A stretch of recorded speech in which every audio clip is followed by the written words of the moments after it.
it? Adam, do you know what it is? It's a Triumph. Yeah, 1964. All right, glide is in. I need one more bolt for over there. And this side is good. So only one bolt on the left side top. This one on the LS up there. There's not a bolt hole for it. So doesn't get one. It looks like my converter spacing is gonna be pretty close. I need to check it. I might have to put a single washer in there, but that's not bad. Drive shaft.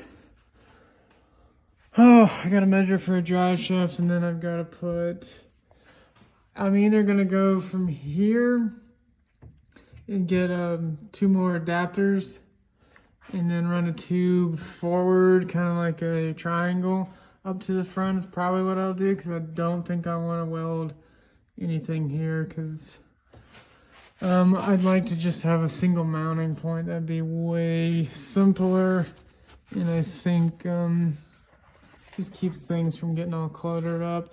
So I gotta measure for a drive shaft. Hopefully, I think I should have enough clearance because it's gonna be longer. I'm not sure if the tail housing on this, they should be exactly the same, but with it being farther up, it should actually give it a better angle. I'm not 100% sure, but we'll see.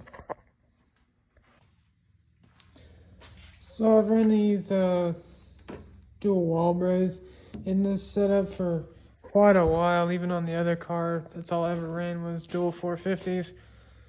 But looking to make a step at some point into a little bit higher horsepower range, hopefully. So I already have a Spur Gear Aeromotive pump, does 7 gallons a minute. Fuel pump sponsored by Brideside IT. Thanks, Rich. I'm gonna swap that out here. And then we're probably, maybe not this race, but very soon switching to E85 or E90. Also going to be getting some bigger turbos and then saving up for a short block that can handle upwards of 1800 horsepower and live. And then we'll be probably hunting for a 6-second pass here in the next, I don't know, maybe by the end of the year, if everything's good, maybe next year sometime, we'll be looking for some serious ET. But, take things one step at a time. First step's going to be getting more fuel. Number one thing, fuel. So we got all the lines tidied up with the regulator mishap. So the regulator is how it's supposed to be. Gonna swap in that pump and pretty much it.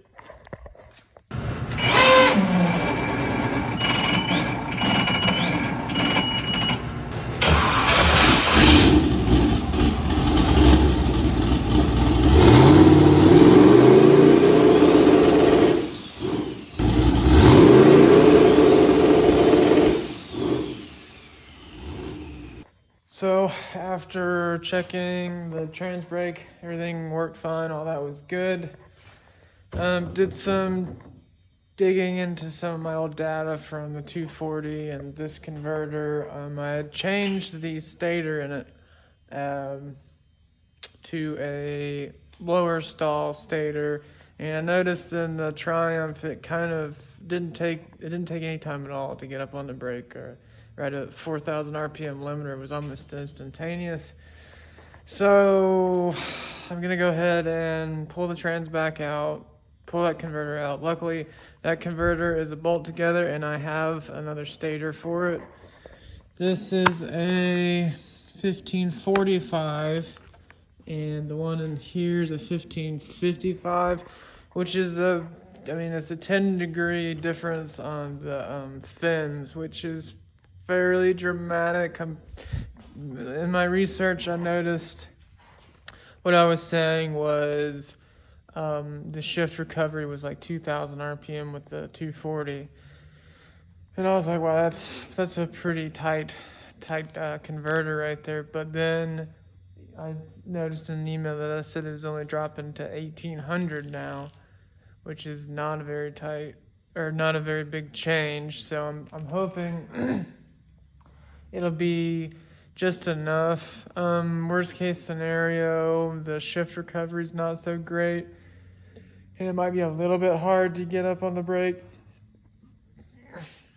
But the stator that's in it now doesn't build any boost. It doesn't load it at all. So I think hopefully it's the right decision, but we'll find out. Kind of just making an educated guess as to the best setup for it. I think slightly on the tighter side would probably be beneficial because I can throw more power at it, and that will also loosen the converter up just a hair. And we're going to be racing at Bradenton, and that's always a good track. So I definitely want it to be, at its best potential. So we're going to go ahead and pull all this out again for the 5th time and swap that stator.